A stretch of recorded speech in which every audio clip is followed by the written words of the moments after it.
አጠገባችሁ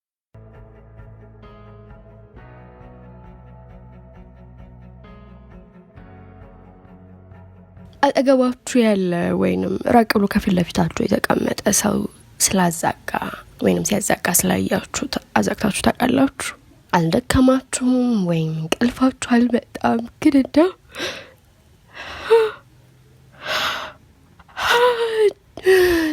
ድንገት ላቃችን እስኪታይ ልናዛጋ እንችላለን።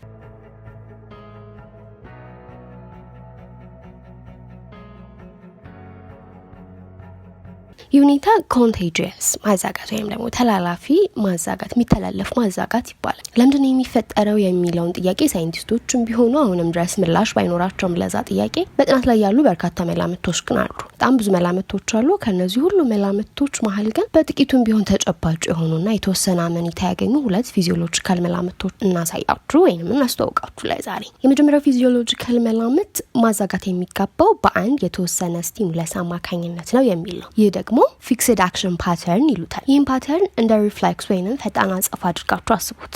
ልክ የኔ ማዛጋት እናንተን እንድታዛጉ ማድረጉ የአንድ ሰው ማዛጋት አጠገቡ ያለን ሲያዛጋ ያየው ሌላ ሰው እንዲያዛጋ ያደርገዋል የሚል አይነት ፓተርን ወይንም ደግሞ ሪፍሌክስ አክሽን። ይሄ ሪፍሌክስ ወይንም ይሄ ፓተርን አንዴ ከጀመረ ሊደጋገም ይችላል። በሁለት ሰው ብቻ ላያበቃ ይችላል ማለት ነው። ወደ ሶስተኛ ሰው ወይም ደግሞ እዛው ሁለቱ ሰዎች እርስ በርስ እየተቀባበሉ ሊደጋገም ይችላል ይሄ ፓተርን ማለት ነው። ምናልባት አንቺ አዛግተሽ እኔንም ማጀዘብሽኝ እንቅልፌን አመጣሹ ምናምን ሲባል አጋጥሟችሁ የሚያከሆነ ምናልባት ሳታስተውሉት ቀርታችሁ ነው እንጂ እንዲሁ በድንገት አንዳችሁ ስታዛጉ ሌላችሁም ያንን ይዛችሁ ማዛጋቱን ቀጥላችሁበት የተፈጠረ ነገር ነው ማለት ነው። ስለዚህ ይህ fixed action pattern የሚሉት የፊዚዮሎጂካል መላምት ነው ማለት ነው። እንግዲህ ማዛጋትን ሲጋባ አንዴ መጋባት ከተጀመረ በኋላ ልታስቆሙት ብትሞክሩ ራሱ በራሱ ጊዜ ካልቆመ በቀር በጭራሽ የማይቻል ነገር ነው። ሌላኛው ፊዚዮሎጂካል መላምት ደግሞ non conscious mimicry ይባላል። ይሄ የሚፈጠረው የሰዎችን ባህሪ ሳታስቡት ማስመሰል ወይንም ደግሞ ኮፒ ማድረግ ስትጀምሩ ነው።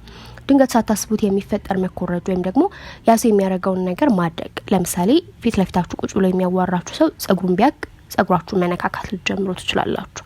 ወይም አፉን ቢጠርግ እናንተ መጥረግ ልትጀምሩ ትችላላችሁ።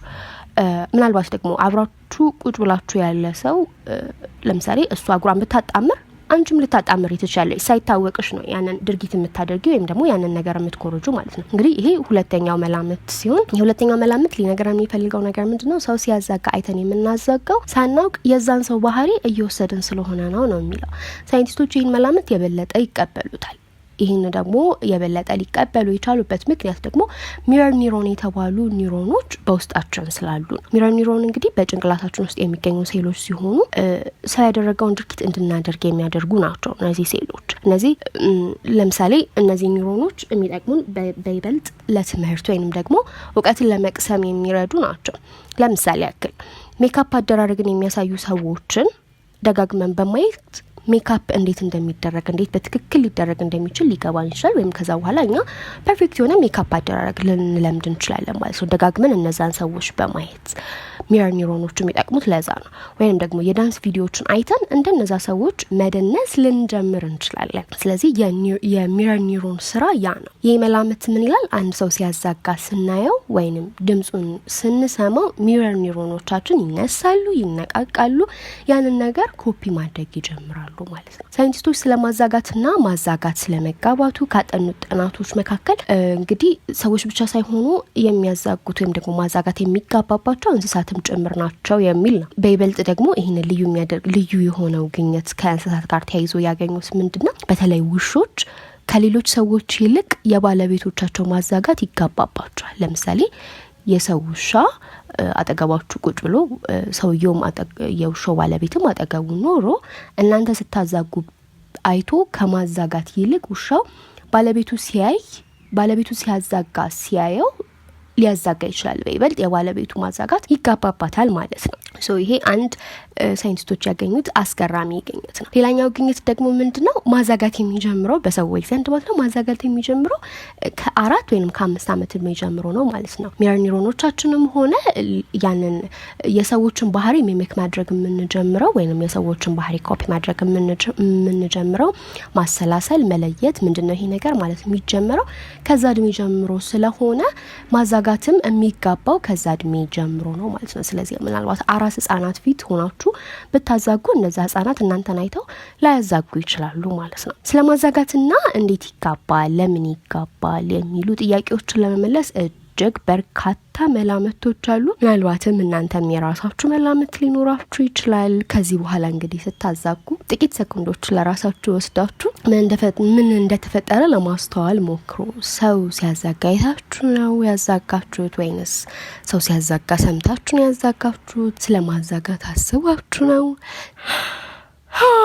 አሁንስ እያዛጋችሁ ነው ወይ የሚለውን ታስቡበት። ይህ ኢትዮቤስት ነው። ይሄን ያውቁ ኖራል ነበረ። ሌሎች የኢትዮቤስት ፕሮግራሞችን በዩቲዩብ ቻናላችን ላይ ቪዲዮ የሚለውን ነክታችሁ መመልከት ትችላላችሁ። በርካታ ፕሮግራሞችን ወደ እናንተ በየቀኑ በየዕለቱ እያደረስን ያለ ነው። ፕሮግራሞቻችንን ከወደዳችሁ ሰብስክራይብ፣ ላይክ፣ ሼር ማድረግ እንዳትረሱ። እንዲስተካከል የምትፈልጉ እንዲህ ያለ ይሄን ያውቁ ኖራል ብለን ቪዲዮ እንድንሰራላችሁ ወይም ደግሞ ተርጓሚውን አመጣጡን እንድንዳስስላችሁ የምትፈልጉት ነገር ካለ ደግሞ ከስር ኮሜንት